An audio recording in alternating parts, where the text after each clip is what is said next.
Munya, what are we doing next? Oh, great. We're about to get into the deadlift. The thing about the deadlift is that it allows the person to load up with the most amount of weight. It also uses the most amount of muscles as well. So in terms of like changing body composition, this is a great exercise for that. The important thing about the deadlift, just like any other movement, we need to be able to qualify people for a lift. So before we start loading Annee up with any sort of weight, we need to be able to make sure that she can get into a proper position first. So what I want Annee to do now is just to show me a 45-degree bend test.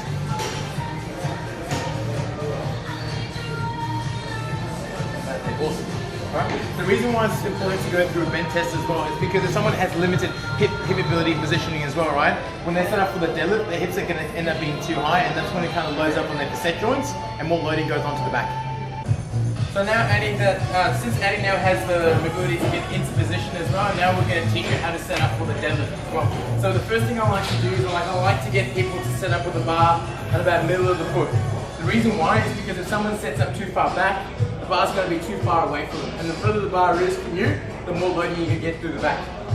If you set up a little bit too close to the bar as well, it's going to end up having your hips too far high, so there's more loading onto the back. So middle of the foot is a good option for people.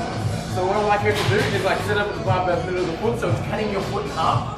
Then from this position, we're going to get her to do the 45-degree bend test. Yeah. And what we're going to do from this, we're going to bring her shins to the bar, into this position. We're going to get her to take a deep breath through her diaphragm.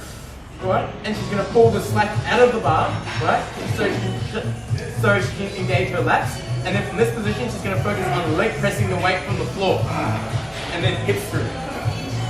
So now that I've gone through an example, I'm just going to get Annee to go through everything that I just showed her.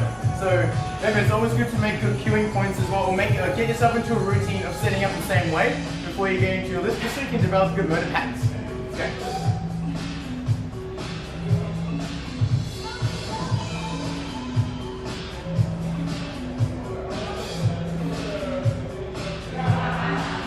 Nice. Also making sure that the shoulder blades are over the bar every single time. So let's go again. Deep breath through your diaphragm. Leg press the weight. Pull the slack out. There we go. Good stuff. Give me one more. So I just want you to pause here for a second. This is a great setup for her. So the bar's about middle of the shin. The shoulder blades are over the bar as well. Now she's going to take a deep breath in. Deep breath in. And just leg press. Good stuff. So what do you think?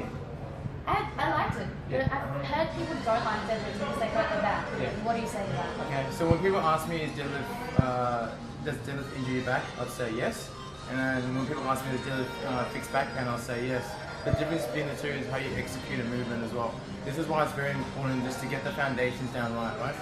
Learn how to create an intra-abdominal brace to your core, right? Because the tighter your core is, the more force you can generate into the floor. But if you're not able to stay tight through here, right, the force has to distribute elsewhere. So something always has to take the load.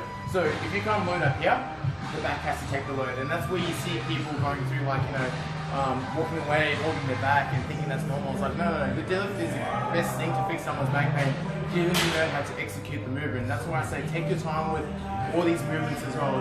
Establish a foundation as well. Learn the proper technique as well, because the weight will always take care of itself, given that you're able to get into proper positioning all the time.